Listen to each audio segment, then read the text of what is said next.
This electric train, fully designed and assembled in Russia, is called the EG2Tv but is popularly known as Ivolga. The Ivolga trains are the symbol of the Moscow Central diameters, created specifically for the routes under the Moscow government's request. Each new model of the Ivolga is more advanced and modern than the previous one, with improvements made based on passenger feedback. Today, the Ivolga 4.0 runs on Moscow Central diameters 3 and 4, differing from its predecessors mainly by having a third door in the intermediate cars. The latest modification, Ivolga 4.0, reaches speeds up to 160 km per hour and operates in temperatures ranging from -40 to +40 degrees centigrade.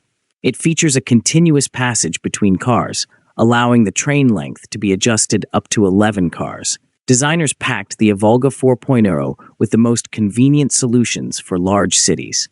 646 seats have been installed, all cars equipped with route displays, information screens, and Wi-Fi. Seats fitted with Type A and Type C charging ports, wireless chargers built into the window side tables, restrooms equipped with sensor taps, electric dryers, and baby changing tables, and cars adapted for passengers with limited mobility.